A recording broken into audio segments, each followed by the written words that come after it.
Bandaru garden. దయచేసి అందరూ 10 గంటల వల్ల బండారు గార్డెన్ అదే అంటారు. ఎందుకంటే కాంగ్రెస్ పార్టీతో చివరి గేమ్ కాబోతుంది కాబట్టి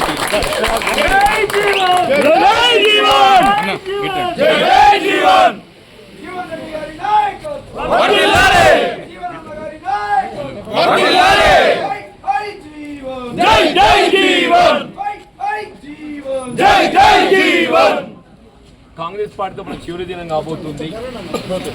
4 దశాబ్దాల అనుబంధం తెచ్చుకోవాలంటే కూడా కొంత బాధ అనిపిస్తుంది.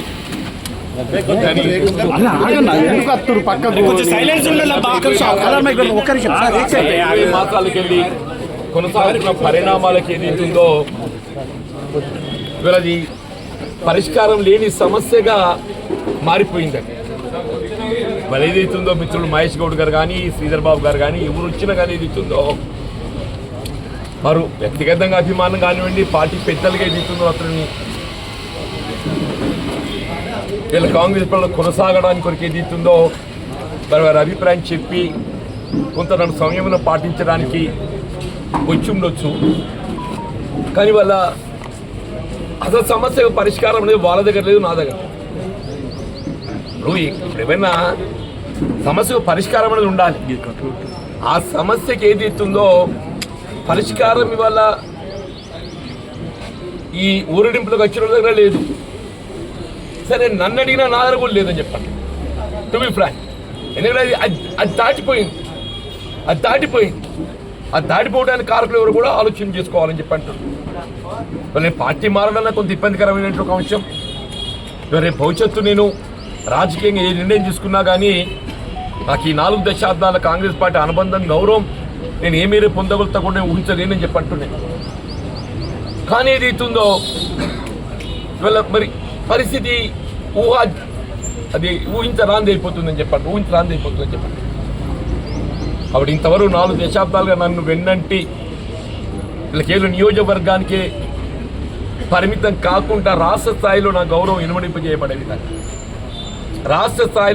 ఇనుమడింపజేయబడే విధంగా నాకు వెన్నంటి నిలిచినటువంటి ఒక నా రాజకీయ సహచరులు వాళ్ళు ముఖ్యంగా చెప్పంటున్న ఐనాడ్సే కార్యకర్తలు నేను వాళ్ళ నా కుటుంబ సభ్యులు అని చెప్పి నా రాజకీయ సహచరులు అని చెప్పంటున్నా. But for them today I'm at this stage అని చెప్పంటున్నాయి. వాళ్ళ రాజకీయంగా ఒడిదుడుకులు, గెలుపు ఓటములు ఇంకా చూసా. కానీ ఎన్ని ఒడిదుడుకులు ఎదురైనా కానీ, ఎన్ని గెలుపోటములు ఎదుర్కొన్నా కానీ ఎన్నడూ కూడా ఏదైతుందో నా వెన్నంటున్నారు, నాకు ఆత్మస్థైర్యం చెప్పిండ్రు, మనోబలం అన్ని విధాలు సమకూర్చిందని చెప్పంటున్నా. ఇలా రాష్ట్ర స్థాయిలో ఏదైతుందో జగిత్యాల నియోజకవర్గానికి కాంగ్రెస్ పార్టీ పరంగా ఒక గుర్తింపు, ఒక ఐక్యతకి చిహ్నం జగిత్యాల తీసుకుంటారు ఎవరైనా కానీ చెప్పండి. రాష్ట్ర స్థాయిలో జగిత్యాల నియోజకవర్గం ఐక్యతకు చిహ్నం తీసుకోవడం, అంత ఐక్యంగా ఇక్కడ పార్టీని రూపొందించుకోవడం చెప్పి అంటున్నారు. మరి ఇటువంటి పరిస్థితులలో సరే భవిష్యత్తు మార్గం, పయనం ఏ విధంగా ఉంటుంది, ఏది ఉన్నా కానీ మనిషికి కావాల్సింది రాజకీయంగా ప్రజాజీవితంలో గౌరవం కావాలి. ఆ గౌరవం పొందలేనప్పుడు ఎవరం కూడా ఏదైతుందో ప్రజాజీవితంలో కొనసాగడం అనేది సాధ్యం కాదు. ఇలా మనం రాజకీయ పోరాటం అనేది ఎవరైనా చేస్తున్నామో మనకు తెలియాలి. నేను చెప్పంటాం ఒక ప్రత్యక్షంగా రాజకీయ పోరాటం చేయటం మనకు తెలుసు ఎవరైనా యుద్ధం చేస్తున్నాం సంగతి.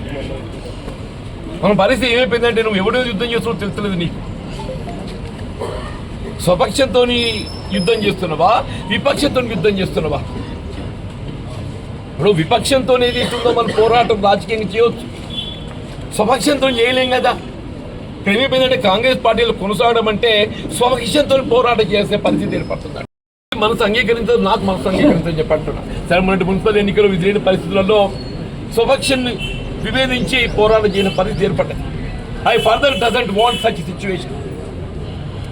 మొన్న మున్సిపల్ ఎన్నికల్లో ఏర్పడ్డ ఒక పరిస్థితి మళ్ళీ ఏర్పడడం నేను కోరుకోవటం లేదు. మరి ఎక్కడున్నా మన విపక్షంతో మనం పోరాటం చేస్తాం, రాజకీయంగా కానీ ప్రజా జీవితంలో ఏదైనా కానీ. స్వపక్షంతో పోరాటం చేయడం అనేది ఎవరు కోరుకోము, అటువంటి పరిస్థితి ఏర్పడకూడదు చెప్పండి. అటువంటి పరిస్థితి ఏర్పడడంతో ఇవాళ ఈ నిర్ణయం తీసుకోవాల్సి వచ్చింది. ఇవాళ నాకు ఇంత అండగా నిలుస్తున్న కార్యకర్తలు అంటే నేను ఇప్పుడే అనగా నేను నా సహచరులు అని చెప్పాను. నేను నా సహచరులు కుటుంబ సభ్యులు ఏదైతుందో వాళ్ళ వారికి నేను నా జీవితకాలం నేను రుణపడి ఉంటా. వాళ్ళ నా గౌరవంతో వాళ్ళ గౌరవం జోడింపబడి ఉన్నది. నా గౌరవంతో వాళ్ళ గౌరవం ఏదైతుందో జోడింపబడి నా గౌరవం నిలబెట్టడానికి నా తోడు నిలవడానికి ఏదైతుందో నా సహచరులు ఏదైతుందో ముందుకు వస్తున్న అందరికి నేను కృతజ్ఞునిగా ఉంటా. అందరినీ ఏదైతే కలిసిపోతాను చెప్పుకుంటున్నాను. రేపు ఏదైనా కానీ ఏదైతే ఉదయం 10 గంటలకు అనుకుంటున్నాం బండారు గార్డెన్లో అందరం కూడా కలిసికట్టుగా నా నిర్ణయాన్ని నేను ప్రకటించబోతున్నా. మీ యొక్క తోడు ఈ 4 దశాబ్దాల మీదకి అందించినటువంటి ఒక సహకారాలు కలిసి ప్రయాణం ఏదైతుందో కొనసాగాలి, దానికి తోడు మీరు నిలవాలని చెప్పని నేను మనస్ఫూర్తిగా కోరుకుంటున్నా.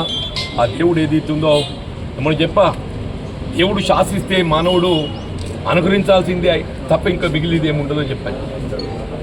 ఇది దైవ శాసనంగా నేను భావిస్తున్నా. ఆ దైవ శాసనాన్ని ధిక్కరించేటువంటి ఒక ఆస్కారం మనం మానవ మాత్రమని చెప్పి అంటున్నా. నేను దీన్ని దైవ శాసనంగా భావిస్తామని చెప్పని రాజీనామా చేసిన తర్వాత నియోజకవర్గంలో పర్యటిస్తారా? ఆ యొక్క అభిప్రాయాన్ని ఏదైతుందో ప్రజలకు చేరవేయాల్సినటువంటి ఒక బాధ్యత నాపై ఉంటుంది.